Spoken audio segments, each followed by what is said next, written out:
Welcome to Rom Wills Money Matters. Black businesses need it now more than ever. And this is very key because, look, let's be real. This racism out here is crazy. This racism is crazy. But if you look at where the biggest brunt of it isn't because someone of a different race is being disrespectful to a black person or, treating them a certain way. You can get people just gonna treat you that way, even if they the same race as you. Seriously, let's just be real on that. But the racism hurt when it comes to economic matters. When you can't get a loan from a bank, just to do something. It could be some ordinary things, or to get a home, or maybe for your business, or maybe just ordinary loan just for some fun. That's an issue when you're going for jobs out here. Because I just saw a report recently where, even though with, the George Floyd protests, you got a lot of businesses, major businesses saying what they want to do for the black community. But, people coming back saying, well, we still ain't getting these jobs, right? And then the COVID thing, I read where 41% of small black businesses, right, 41% had to close. And that makes a big deal. That makes a big deal. And if you even with the police, it's usually involved when they doing stuff. In most cases, there was some business involved. Not all cases, of course, but it was some business. A lot of this is on here. A lot of it. Even going to some businesses. How much racism does people encounter in a restaurant? Coffee shops, retail stores. They getting followed around and stuff. And they might be totally innocent.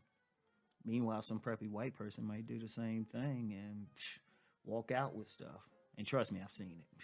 I've worked retail, so I've seen it, right?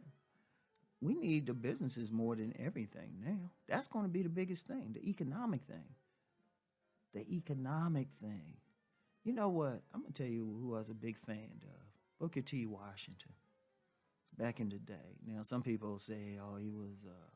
some people might have called him Uncle Tom or accommodationist, whatever. But he was big. He was big on business. He was big because he saw it. He saw it, and he just played the game because he realized, look, I need the businesses safe, right? If we had followed that mindset, we'd own a significant part of this country now. And I'm just going to be real with you. Sometimes you have to I'll give an example. If you look at different immigrant communities, the first thing they do when they get over here, they start opening businesses. Yeah, I'll give you a great example. The Koreans, they just came over nice and quiet. The power they got is crazy. See, because with economic power, businesses create economic power. It creates jobs. Like most businesses, regardless of race, most jobs, regardless of race, are created by small businesses. Most jobs, regardless of race, are created through the small businesses.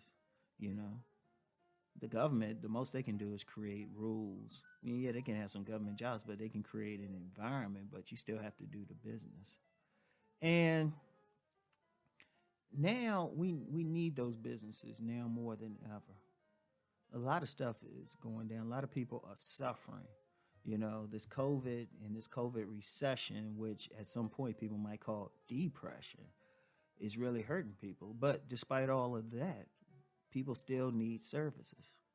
We need services. We need to think about businesses instead of begging other businesses to be right with us and to hire us for a little bit of money.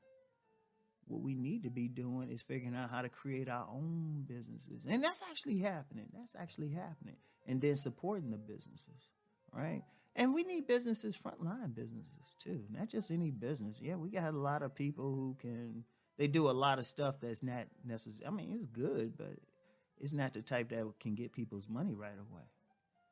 We need more grocery stores. We need more gas stations, We need more places that people are going to spend their money. There's always this talk about how much the dollar circulates in the black community.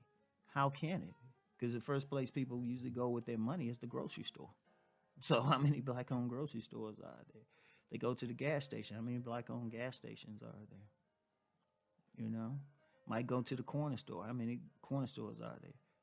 You know, the best restaurants for McDonald's is maybe, it's like a McDonald's or something, a franchise place that might have a black owner. Okay, yeah, that's cool. But what about some family-owned restaurants or something where somebody can go and eat? Very important. You gonna tell me we can't cook? That's how you spread stuff. We need stuff. We need the basic stuff, right? And it's needed now more than ever.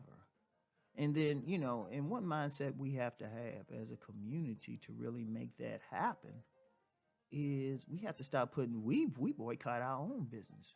Let's just be real.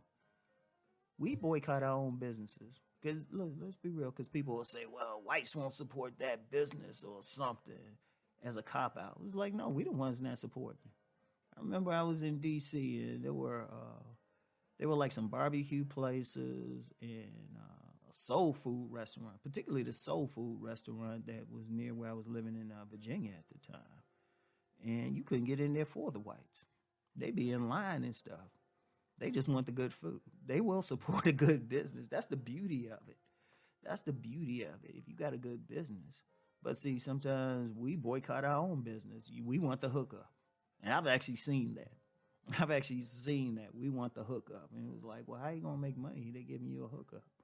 You don't go to that other business asking for a hookup, do you? In fact, they'll look at you funny. Like Koreans, they'll look at you funny. You try for a hookup. They like, that's the price, But we need that. We got to stop boycotting our own. And then the businesses that start, got to just give great service. That's it. Give great service. Don't give no half-ass service.